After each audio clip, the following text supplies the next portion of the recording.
오늘 우리에게 주신 말씀을 통해서 성경을 응하게 하사, 이런 제목으로 하나님 말씀 함께 나누겠습니다. 믿음의 여정이 뭘까 생각해 보면은, 믿음의 여정이라는 것은 하나님의 목적과 나의 목적을 조율해 가는 거 아닐까, 이런 생각을 해봅니다. 여러분, 우리 대부분의 목적은, 살아가는 목적은요, 뭔가를 이루고 싶은 목적이 있습니다. 또 하나님의 복을 더 많이 누리고 싶은 그러한 기대감들이 있습니다. 우리의 생각과 우리의 목표와 기대는 성취와 또 복에 있다면, 하나님은 우리 자신에게 있습니다. 하나님의 목적은 우리 자신에게 있습니다. 그래서 우리의 생각이나 우리의 목적과 하나님의 목적을 이렇게 조율해 가는 것들이 신앙의 여정이지 않을까 싶습니다. 그래서 저도 이렇게 지나온 과거를 되돌아보면은 삶의 현장 속에서 늘 충돌이 있었습니다. 내가 가졌던 내 생각과 하나님의 생각이 충돌할 때가 있었습니다. 결국은 내가 어느 때 기쁨이 있었느냐, 어느 때 행복함이 있었느냐, 하나님의 생각과 하나님의 목적에 나를 맞춰가는 과정 속에서 기쁨이 있고 행복이 있고 평안이 있었던 것 같습니다. 결혼하고 한 3년 후에 제가 첫 아이를 가졌는데요. 아이를 낳았을 때, 아이를 첫 대면했을 때의 감동은, 이 아이가 아무 짓도 안 했는데 그냥 제 마음을 쫙 끌어들이는 힘이 있다는 거였어요. 여러분, 이렇게 치즈가 많이 담긴 피자를 떼면 툭 떨어져요? 쭉 늘어나요? 이게 쭉 늘어나잖아요. 아이를 처음 봤는데 아이가 제 마음을 치즈 늘리듯이 쫙 끌고 들어가는 그런 감동이 있었어요. 너무나 좋았어요. 그런데 2달이 채 안 돼서 소아과를 갔더니 그러는 거예요. 아이 심장에 구멍 있는 거 아시죠? 처음 들었어요. 놀란 마음에 세브란스로 달려갔어요. 그래서 검사해 봤더니 심장에 구멍이 있대요. 그런데 지금은 너무 어려서 수술하기도 쉽지 않답니다. 그래서 이제 집에 돌아와서 이제 계속해서 지켜보는데, 아이가 진짜로요, 우유병을 한 3분의 2쯤 빨면요, 입술이 파래지면서 우유병을 떨어뜨리는 거예요. 그걸 보는 마음이 너무 괴롭죠. 평생 심장병으로 살아갈 걸 생각하니 마음이 아찔한 거예요. 그런데 심장이 구멍이 있어서 이제 심장이 제 기능을 못하니까 애가 젖병도 못 발 뿐만 아니라 잠도 깊이 못 자요. 자다 보면은 한 새벽 3시쯤에 꼭 깨요. 울어요. 그래서 우는 아이를 안고 거실을 거니면서 늘 기도했어요. 하나님 고쳐주세요. 고쳐주세요. 하나님, 어떻게 이 심장에 구멍을 뚫린 심장으로 심장병을 앓고 평생 살아갈 수 있어요? 고쳐주세요. 그랬어요. 기도했는데 하루는 하나님께서 감동으로 이런 말씀을 저에게 들려주시는 거예요. 기도 가운데 마음이 아프니 그러시는 거예요. 그래서 제가 대답했어요. 네, 무지 아픕니다. 그러자 좀 이따 하나님이 다시 한번 저에게 말씀해 주셨어요. 내 마음도 아프다. 그런데 더 저에게 은혜가 됐던 것은 다음 말씀이었어요. 내 마음도 아프다. 그런데 내 아들이기 전에 내 아들이란다. 저는 그 말씀이 너무나 은혜가 됐어요. 그러면 됐다. 하나님도 마음이 아프대. 그리고 하나님이 내 아들이기 전에, 네 아들이기 전에 내 아들이라고 하나님 말씀하시면 내가 아픈 것보다 더 아프고 내가 걱정하는 것보다 더 걱정할 텐데, 그러면 됐다. 이런 마음이 들어왔어요. 그런데 잠시 후에 또 다른 깨달음을 하나님 하나 더 주셨는데, 이런 생각이 드는 거예요. 이 땅에 하나님의 사람 중에 한 사람이 심장에 구멍이 있고 심장에 아픔을 갖고 살아가야 될 한 사람이 필요했는데, 하나님이 내 아들을 택한 거예요. 그래서 내 아들에게 심장에 구멍이 뚫린 아이로 살아가면서 그 아픔의 자리에서 하나님을 나타내는 그 누군가가 되기를 원하셨을까? 하나님이 그래서 나에게 보내셨다면, 그러면 불편을 하겠지. 심장에 구멍 뚫린 삶을 살아가면서 장애를 안고 살아가니까 힘들겠지. 그런데 불행한 건 아니겠구나 하는 생각이 드는 거예요. 불편을 하는데 불행한 건 아니겠다는 거예요. 하나님이 이걸 배우게 하시려고 하시는구나.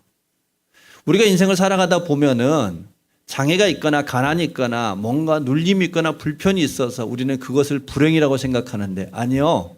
그게 불행이 아니라 믿음이 없는 게 불행이라는 것입니다.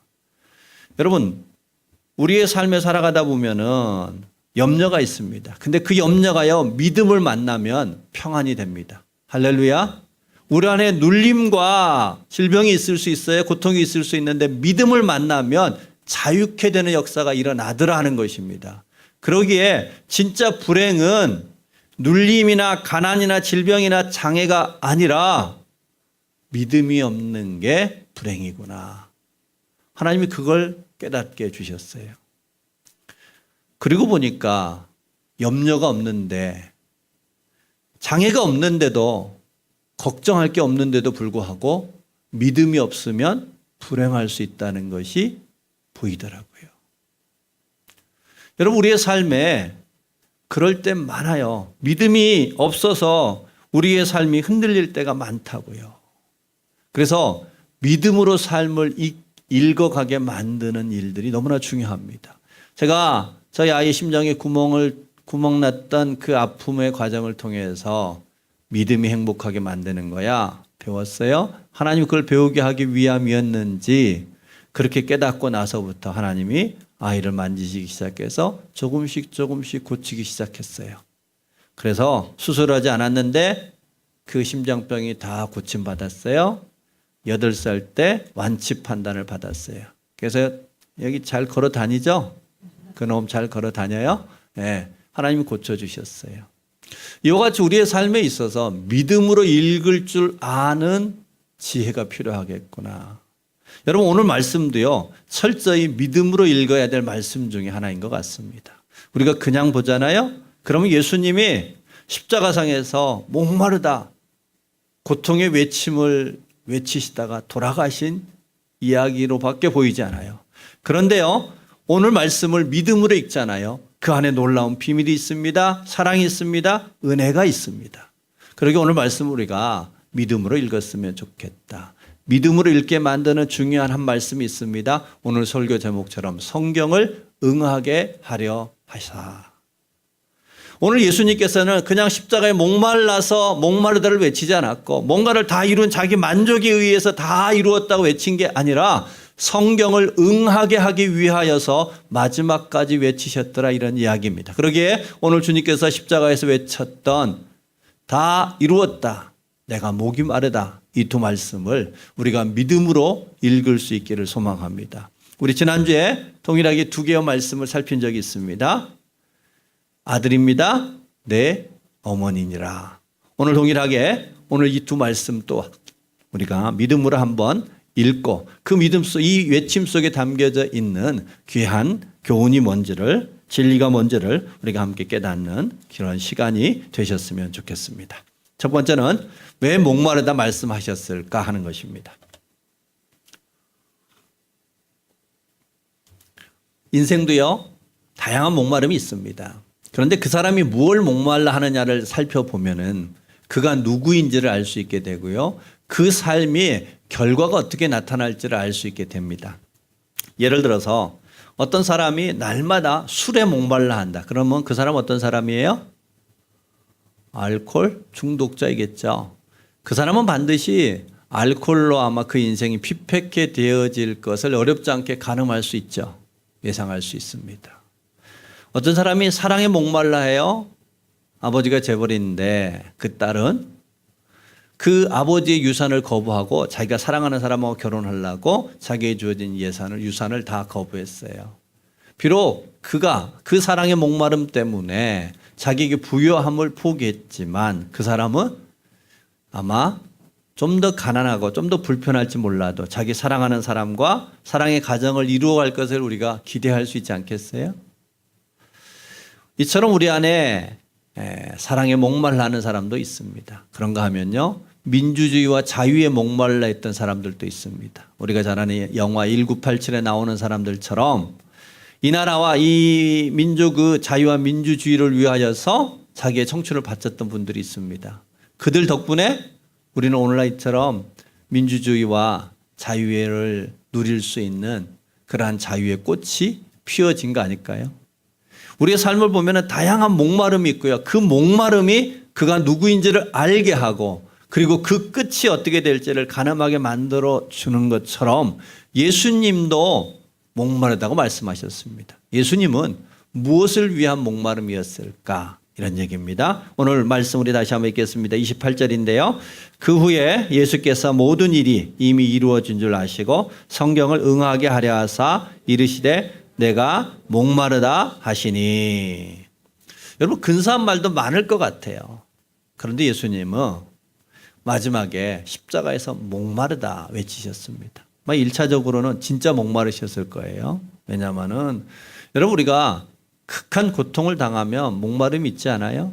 예수님은 빌라도 법정에서부터 채찍에 맞으시고 자기 십자가를 지시고 골고다로 오르셨습니다. 십자가에 못 박히는 고통을 당하셨습니다. 그리고 그 십자가 위에서 오전 9시부터 오후 3시까지 6시간을 매어 있으셨으니 얼마나 깊은 갈증과 목마름이 있었겠습니까?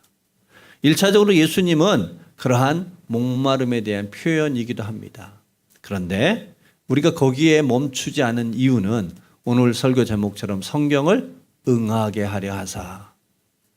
예수님이 그 목마름 말씀하셨던 것은 성경을 이루기 위함이었다는 것입니다. 다른 이유가 있었다는 것입니다. 우리는 십자가의 사건을 모두 다 대속 사건으로 해석합니다. 그렇게 믿고 받아들입니다. 우리를 위한 대신 가신 길이었다는 뜻입니다. 그래서 이사야에서 말씀처럼 그가 찔림 우리의 허물을 위함이었다. 그가 징계를 받음으로 우리가 나음을 입었다. 우리의 죄악을 그가 찔림 우리의 죄악을 위함이었다. 이렇게 얘기하고 있습니다. 여러분 동일하게 채찍에 맞음으로 우리가 나음을 입었다라고 말씀하십니다. 이처럼 예수님의 목마름은 본인의 목마름이면서 동시에 우리의 목마름을 대신하기 위한 목마름이었다는 겁니다. 예수님께서 우리를 위하여 대신 내가 너희를 위한 목마름을 내가 대신 담당했어. 너희 안에 이런 목마름이 있으니 내가 그 목마름을 해결하기 위하여 내가 십자가에서 목마르다 외친 거야. 이렇게 얘기하십니다. 자, 그렇다면 예수님 우리의 어떤 목마름을 해결하기 위하여서 십자가에서 말씀하셨을까? 성경을 통해서 우리가 한번 생각해 봤으면 하는데요. 요한복음 6장 35절에 이런 말씀이 있습니다. 예수께서 이르시되 너는 생명의 떡이니 내게 오는 자는 결코 줄이지 아니할 터이요 나를 믿는 자는 영원히 목마르지 아니하리라. 따라서 해봅시다. 나를 믿는 자는 영원히 목마르지 아니하리라. 여러분 앞서 얘기했던 것처럼 인생에 다양한 목마름이 있습니다. 누구는 사람으로부터 인정받고 싶어하는 칭찬의 목마름도 있습니다. 사랑의 목마름도 있습니다. 건강하고 싶은 목마름도 있습니다. 그런데요, 예수님이 우리를 대신하기 위하여 목마르다 하셨던 그 목마름은 다름 아닌 우리의 영혼의 목마름이요 본질적인 목마름입니다. 우리 깊은 곳에 있는 그 영혼의 목마름이에요. 하나님을 알지 못하는, 하나님이 있어야 될 자리에 하나님이 없기 때문에 발생하는 영혼의 갈증을 해결하기 위함이었더라. 그래하여 나를 믿는 자마다 너희가 목마르지 아니하리라 했던 그 해결을 위하여서 우리 주님께서 친히 목마르다 말씀하신 겁니다. 여러분 우리가 살고 있는 이 시대는요 60년 정도 전에 비하면 약 400배 정도 부자가 됐대요. 몇 배요? 400배. 역사 이래 이런 발전이 있었던 나라가 없었어요? 여러분 우리가 살고 있는 집을 한번 생각해 보셔요. 우리 살고 있는 집, 우리는 누구는 몇 평이다, 뭐다 이렇게 비교하기도 하지만요. 여러분 집에 전부 다 화장실 안에 있어요? 밖에 있어요? 화장실 다 안에 있어요. 여러분 쇠물은 물 길러 가요? 수도꼭지만 틀면 물 나와요? 수도꼭지만 틀면 물 나와요. 여러분 땔감 하러 안 가요? 집에 다 가스 있습니다. 버튼만 누르면 집이 따뜻해져요. 요리할 수 있습니다. 여러분 이런 집이요 흔치 않아요. 인터넷 다 들어와 있어요? 안 들어와 있어요? 들어와 있어요. 여러분 우리가 사는 집이요 엄청나게 발전했습니다. 우리 먹는 식생활은 또 얼마나 발전했을까요? 네, 우리가 상상을 초월하게 발전했어요. 제가 초등학교 3학년쯤으로 생각하는데요. 서울에 사셨던 저희 할머님이 돌아가셨어요. 저희 사는 진도 시골로 장례하려고 모시고 왔어요. 입관하기 위해서 상을 차려놨는데 거기에 노란 과일이 올라갔어요. 온 동네 아이들이요. 먹어보려고 아니라 그거 보려고 뭐였어요? 뭐였게요? 바나나였어요. 저도 난생 처음 바나나를 초등학교 3학년 때 봤어요. 우리 동네 아이들 전부 다 생전 처음 봤어요. 그때 바나나 보려고 다 모였어요. 여러분, 요즘 바나나는 그냥 흔한 과일 되어버렸죠? 여러분, 우리 먹는 거 생각하면요, 얼마나 발전했는지 몰라요. 여러분, 우리의 쓰는 문화와 문명은 어떻고요? 사람마다 다 핸드폰 가지고 있어요? 집에 자동차들도 있어요. 이제는 영화도 자유롭게 봐요. 아니, 해외여행도 어렵지 않게 진행하고 있어요. 이렇게 발전을 했는데 400배 부자가 됐는데 자살하는 사람은 줄었어요? 늘었어요? 늘었습니다. 우울증 환자는 줄었을까요? 늘었을까요? 늘었습니다. 제가 종종 이제 사회면 기사는 보는데요. 사회면 기사를 보고 밑에 꼭 제가 댓글을 봐요. 댓글을 보면서 늘 느끼는 느낌은요. 이 땅의 모든 사람들의 마음이 이처럼 날이 서 있나 하는 겁니다. 댓글에 따뜻함이 없어요. 다 날이 서 있어요. 400배 부자가 됐는데 왜 자살하는 사람 많아졌고 우울증 환자는 늘었고 함께 살아가는 아니 다른 나라 사람도 아니고 원수도 아니고 같이 살아가는 이 나라 공동체에 속해 있는 사람들의 생각에 그토록 날이 서 있냐고요. 한 가지 받아들일 여유가 없어요. 왜 이렇게 됐어요? 영혼의 목마름이 있기 때문입니다. 그 영혼의 갈증을 해결하지 못하기 때문입니다. 여러분, 그 영혼의 갈증을 어떻게 해결한다고요? 믿는 자마다 그 안에 목마름이 없을 거라고 얘기하십니다. 오늘 예수님께서 십자가에서 목마르다고 말씀하시는 것은 예수님의 타는 갈증이 아니라 우리가 목마른 것을 알라는 것입니다. 우리 모두 다 예수 그리스도를 믿지 아니하면 그분이 없으면 우리의 영혼은 목마른 자가 되어져서 우리도 우울할 수 있고 우리도 함께하는 사람을 향하여 날선 마음을 갖는 그러한 인생이 될 수밖에 없음을 알라는 것입니다. 우리 주님께서 내가 목마르다는 말씀 앞에 우리 모두는 주님 그렇습니다. 내가 목마른 인생입니다. 고백할 수 있기를 소망합니다. 주님 앞에 나아가 내가 목마릅니다라고 외칠 때 우리 주님께서 그 십자가를 통해서 우리에게 우리의 영혼 깊은 곳에 생수의 강이 흘러넘치도록 부어주시는 역사 있을 줄로 믿습니다.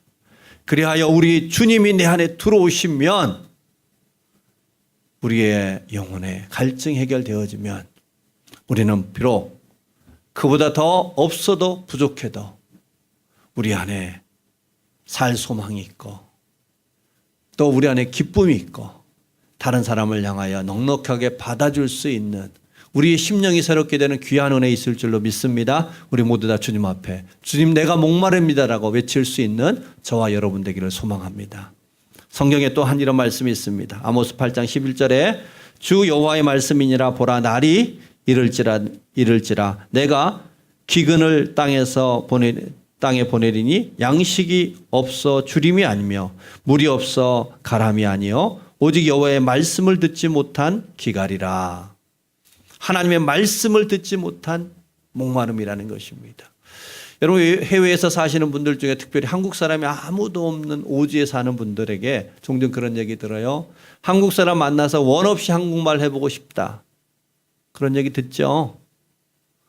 여러분 우리가 누군가와 우리 언어로 말없이 교제하고 싶은 맘 놓고 교제하고 싶은 그런 마음들이 우리 안에 다 있다고 해요. 그런 목마름이 있어요. 이상 가족들이요. 몇십 년을 상봉하기 위하여 기다립니다. 그래봤자 몇 시간 얘기하는데 나에게 소중한 사람 만나고 싶은 거예요. 그 사람 손 한번 잡아보고 싶은 거예요. 그 사람과 소통하고 싶은 거예요. 대화하고 싶은 거예요. 이처럼 우리 안에 하나님과 소통하고 싶은 목마름이 있다는 것입니다. 말씀의 목마름이 있다는 거예요. 그 목마름을 우리 주님께서 해결해 주시겠다는 겁니다. 우리 모두는 하나님의 말씀을 듣는데요. 지식이 있다고 해서 들려지지 않아요. 성령의 도움이 있어야 이 말씀이 은혜가 돼요. 이 말씀이 깨달아져요. 이 말씀이 영의 양식이 돼요. 성령이 우리에게 오기 위해서 주님의 십자가가 필요했습니다. 곧 주님께서 십자가를 통해서 우리에게 내가 목마르다는 그 외침을 통해서 우리와 하나님과 사이가 소통할 수 있는 길을 여셨다는 것입니다. 그리하여 하나님의 말씀이 우리 안에 들어올 수 있도록 주께서 역사하신 겁니다. 여러분, 하나님의 말씀은 빛을 하겠습니다. 하나님의 말씀이 우리에게 들어오잖아요. 그럼 우리의 마음이 밝아져요. 계시록에 내 음성을 듣고 마음 문을 열면 내가 그에게 들어가 그와 더불어 먹고 마시리라 동행하겠다는 겁니다. 주의 말씀이 우리의 마음을 두드립니다. 그리하여 그 문을 열면 주님이 우리에게 들어오십니다. 여러분, 우리의 삶은 하나님의 말씀에 대한 기갈이 있습니다. 목마름이 있습니다. 오직 예수 그리스도의 십자가를 통해서 그 말씀이 우리에게 부어지는 귀한 은혜 있을 줄로 믿습니다. 여러분, 깊은 목마름 속에 언제 거해 보셨어요? 열심히 달리고 운동하고 나면 목마름이 있습니다. 그때 시원한 냉수 한 잔 마시면 해가 되어지는 기쁨이 있어요, 없어요? 있습니다. 여러분, 우리의 인생에도 목마름이 있는 거예요. 다른 수없이 많은 목마름도 있지만 영혼의 목마름, 본질적인 목마름이 있더라. 하나님과 소통하고 싶은 목마름이 있더라. 여러분, 우리는 다 가졌어도요, 내 영혼이 비어 있으면 그는 비어 있는 인생입니다. 다 비어 있는 것 같은데 영혼이 꽉 찬 인생은 절대로 흔들리지 않습니다. 공허하지 않습니다. 오늘 주님께서 내가 목마르다라고 말씀하신 이유는 주님 앞에 나와 우리의 목마름을 해결하라는 주의 초대입니다. 우리 십자가 앞에 나가서 우리 주님 앞에 고백합시다. 주님, 내가 목마릅니다.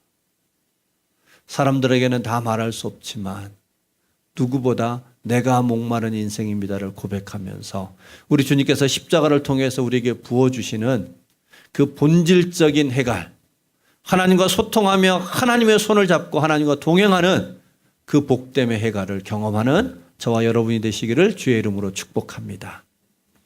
오늘 십자가를 통해서 주님이 또 한 마지막 외침이 하나 있습니다. 그것은 다 이루었다입니다. 그러게 두 번째로 살필 이야기는 무엇을 다 이루신 것일까? 우리가 한번 생각해 보려고 합니다. 우리 19장 29절에서 30절 말씀인데요. 우리 같이 한번 읽겠습니다. 시작.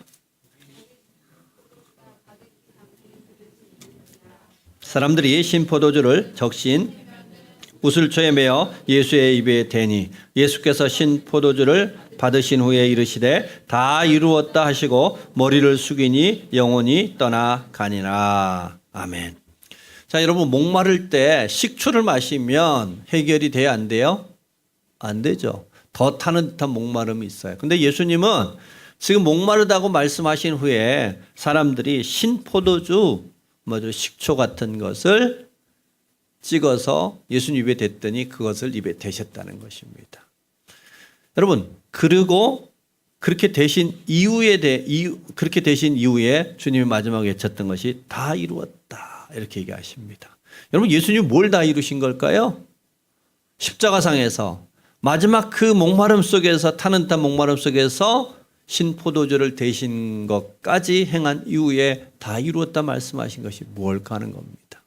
가장 첫 번째는요, 예수님이 이 땅에 오신 목적을 이루신 거겠죠. 예수님이 이 땅에 오신 목적을 성경은 이렇게 얘기합니다. 나는 의인을 위하여 온 게 아니라 죄인을 위하여 왔다. 많은 사람들의 대속물이 되기 위하여 왔다. 모든 인류의 죄값을 지불하기 위하여 오셨다. 예수님은 우리의 죄값을 지불하기 위하여 대속제물 되기 위하여 우리에게 오셨습니다. 그것을 이루셨다는 겁니다. 우리의 죄값을 다 지불하셨다는 것입니다. 그러면 예수님은 그냥 조용히 죽으셔도 됐어요. 그런데 왜 마지막에 신포도주까지를 입에 대시면서 죽으시고 다 이루셨다 하겠느냐 하는 것입니다. 그것은 예수님은 첫 번째로 구속의 그 사역을 다 이루신 것입니다. 그런데 그냥 이루신 게 아니라 성경에 예언되어 있는 모든 예언을 성취하시면서 이루셨습니다. 왜 그랬을까요? 주님은 그냥 조용히 혼자 십자가에 죽으셨어도 우리의 구원은 완성이 됐을 겁니다. 그런데 예수님은 수없이 많은 언약의 성취를 이루셨습니다. 왜냐하면 우리가 믿고 알도록, 우리가 알고 믿도록. 예수님이 진짜 우리의 구원자이신 것을 알게 하기 위해서 예수님은 하나하나 다 성취하셨습니다. 십자가의 그 고통 속에서, 타는 목마름 속에서도 신포도주를 입에 대시는 것까지 다 예언의 성취를 위하여서 예언의 완성자로서 이루어 가셨더라는 것입니다. 그러기에 그분의 다 이루심은 우리를 위한 완전한 구원의 완성이며 우리가 철저히 그분을 믿을 수 있게 만들기 위한 성취이셨더라, 이런 얘기입니다. 그래서 성경은 예수 그리스도를 철저히 예언의 성취자로 다루고 있습니다. 예수님은 베들레헴에서 탄생하셔야 했습니다. 반드시 동정녀를 통해서 탄생하셔야 했고요. 유다 지파와 다윗의 혈통으로 오셔야 했습니다. 친구들에게 배신을 당하셔야 했고요. 새끼 나귀를 타셔야 했고요. 백성들부터 거절을 당해야 했습니다. 죄수들과 함께 십자가에 죽으셔야 했고 손과 발에 못이 박혀야 했으며 죽은 지 사흘 만에 부활하셔야 했습니다. 이 모든 것이 예언이었고 예언의 성취였습니다. 왜요? 왜 그렇게 이루셨다고요? 우리에게 믿게 하기 위함입니다. 곧 예수님은 다 이루신 것은 우리의 구원을 위한 모든 대속의 완성자로서의 성취요, 우리가 그 사실을 믿을 수 있기 위하여 언약의 성취자로서 다 이루셨습니다. 자, 우리는 앞에서도 목마르다의 이야기도 예수님의 이야기로 끝나지 않는다고 그랬습니다. 믿음으로 읽으면 그것은 우리를 위한 이야기라고 했습니다. 곧 다 이루었다라는 얘기는, 성취의 이야기는 예수님으로부터 끝나는 이야기가 아니라 저와 여러분도 그 성취의 뒤를 따르도록 하기 위함입니다. 여러분, 우리의 삶은 결국 내가 마음대로 사는 것 같은데, 그 다음에 내가 원하는 것대로 살면 되는 것 같은데, 우리의 삶은 결국은 결산이 있습니다. 무엇을 따라 결산할까요? 우리의 삶을 결산하는 기준이 뭘까요? 요한복음 12장 48절에 이렇게 얘기하고 있는데요. 나를 저버리고 내 말을 받지 아니하는 자는 심판할 리가 있으니 곧 내가 한 그 말이 마지막 날에 그를 심판하리라. 마지막 날 우리를 결산하는데요. 그 결산의 기준은 다른 게 아니라 하나님의 말씀이라는 것입니다. 말씀을 따라 살았느냐, 말씀의 성취를 이루었느냐, 그렇지 않았느냐. 그러기에 인생은 두 가지로 나눠볼 수 있습니다. 하나는 말씀을 따라 사는 인생이요, 말씀을 통해서 심판받는 인생.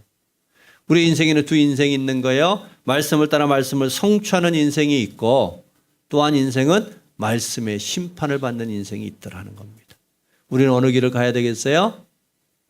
말씀을 따르는 길, 말씀의 성취자가 돼야 되지 않겠어요? 여러분, 말씀을 따라 살아가는 인생들이 결국 성경에 나와 있는 믿음의 인생 아닌가요? 성경에 나와 있는 많은 인물들이 있습니다. 그들이 특별하지 않아요. 우리와 다르지 않습니다. 아니, 어떻게 보면 우리보다 못한 분들도 있어요. 그런데 그분들이 말씀을 만나요. 그리고 그 말씀 앞에 자기를 의탁해요.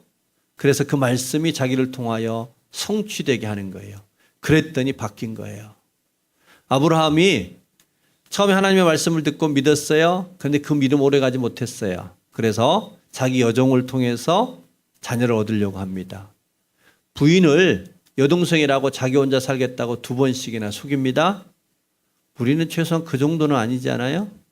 자기 살겠다고 부인 동생이라고 말하는 정도의 남자는 없죠? 우리 그 정도는 아니에요. 아브라함은 그랬어요. 다윗은요, 자기 충신의 아내를 취했습니다. 들킬까 봐 그 충신을 죽였어요.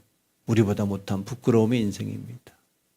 사도 바울도 자기 확신에 가득 갇혀 있는 삶이었어요. 그래서 예수 믿는 사람을 핍박했습니다. 그랬던 사람들이 하나님의 말씀을 만납니다. 말씀에 붙들립니다. 그 말씀이 성취되어질 수 있도록 그 말씀에 자신을 드립니다. 그랬더니 아브라함은 믿음의 조상이 됐습니다. 다윗은 내 마음에 합한 자라는 하나님으로부터 가장 최고의 칭찬을 받는 자가 되기도 했습니다. 사도 바울은 복음이 땅끝까지 증거되어지는 일에 귀하게 쓰임받았습니다. 결국 우리와 같고 우리보다 못했던 그들의 삶에 하나님이 드러나기 시작했습니다. 뭐 했더니요?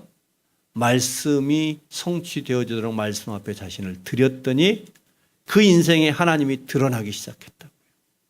한 번은 제자들이 예수님과 함께 바다를 건너는 일이 있었어요.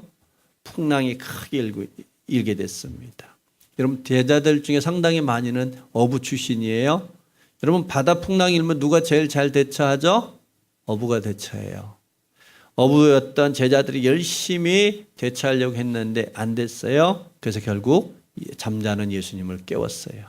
예수님을 깨웠더니 예수님이 풍랑을 명하여서 잠잠케 했더라.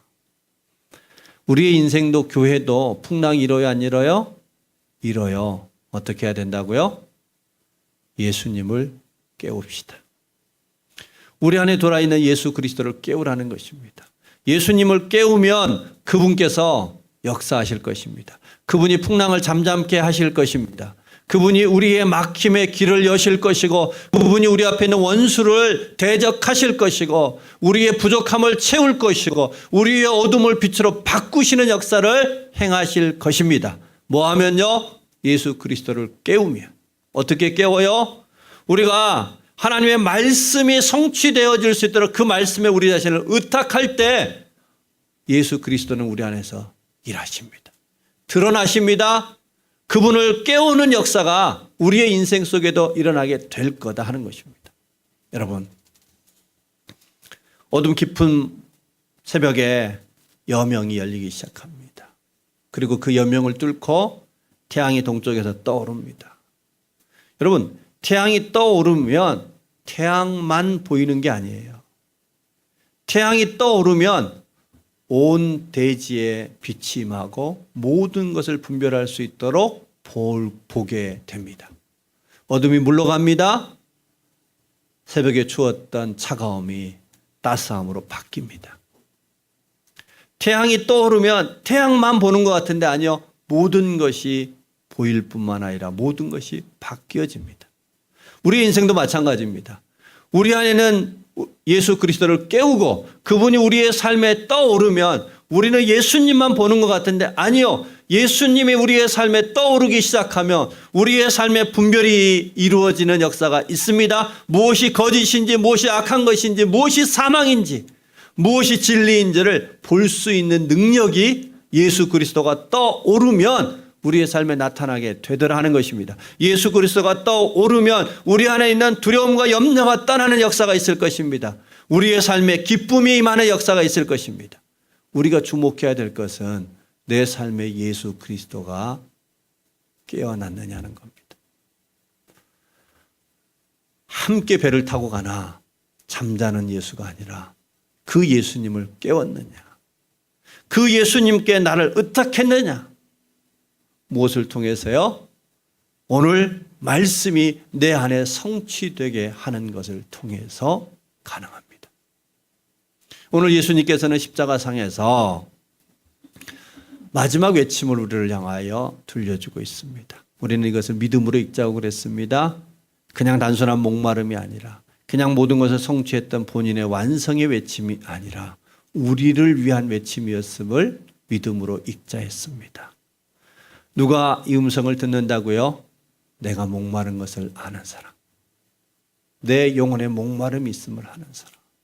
하나님, 내 삶은 옛날에 비하면 화려해졌고 번듯해졌는데 정작 내 깊은 곳에 목마름이 있어서 내 말에, 내 생각에, 내 마음에 날이 서고 어둡고 우울하고 기쁨을 잃어버렸던 그 이유는 내 안에 예수님을 잃어버렸기 때문입니다. 영혼의 목마름을 채우지 못했기 때문입니다. 주님, 내가 목마른 자입니다. 고백할 수 있기를 소망합니다. 또한 우리 모두를 향하여 예수님이 다 이루었다 말씀하십니다. 대속의 사건과 더불어서 모든 말씀의 성취자로서의 완성을 우리에게 들려주십니다. 그러면서 우리에게 그를 믿을 뿐만 아니라 예수 그리스도처럼 우리도 말씀의 성취자가 되라는 것입니다. 그러기 위해서 그 말씀으로 우리의 마음을 두드립니다. 내가 너와 들어가고 싶어. 내가 너와 함께하고 싶어. 그 말씀을 듣고 믿음으로 반응하십시다. 그 말씀이 우리를 통하여 이루어지도록 성취되도록 그 말씀 앞에 우리 자신을 맡길 수 있기를 바랍니다. 그럴 때 우리의 삶에 예수 그리스도가 새벽 먼동을 틔우고 떠오르는 태양처럼 우리 안에 있는 잠자는 예수를 깨우는 역사가, 우리의 삶에 예수 그리스도가 떠오르는 역사가 펼쳐질 줄로 믿습니다.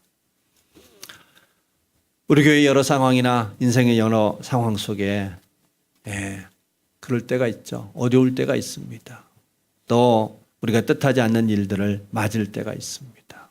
여러분, 그럴 때 풍랑이 일어가는 그 풍랑 속에 풍랑에 함몰되지 마시고 우리의 시선을 예수 그리스도에게 돌리십시다. 예수 그리스도를 깨우십시다. 그분 앞에 우리를 맡기십시다.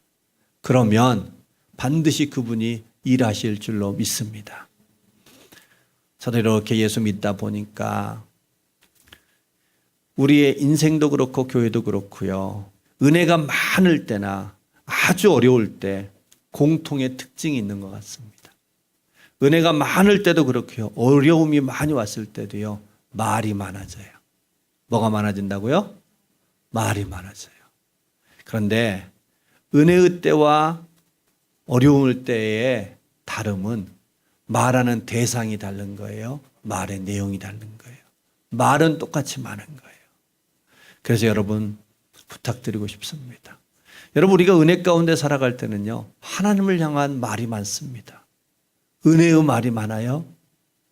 밝은 말이 많아요.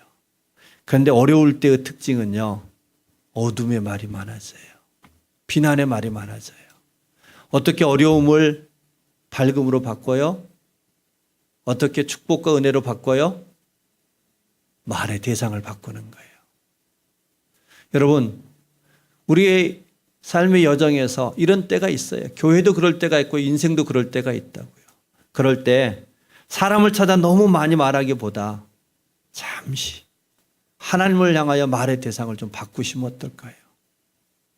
한 2주만이라도 사람에게 말하는 것이 아니라 하나님에게 말할 수 있는 기도의 여정을 걸어갔으면 합니다. 동시에 나를 위한 말이 아니라 상대를 위한 말, 높이기 위한 말, 복되게 하기 위한 말로 2주만 바꿔보십시다. 손에 상처가 나면요, 그 순간 피도 나고 아픕니다. 그런데요, 길게 잡아 일주일만 지나면 새살이 돋아요. 마음도 마찬가지입니다. 특별히 우리가 하나님을 향하여서 뭔가 어려운 상황이 있을 때 하나님을 향하여 기도하고 하나님이 일하실 수 있도록 우리의 말을 바꾸면 반드시 그곳에 은혜의 새살이 돋는 역사를 볼 줄로 믿습니다.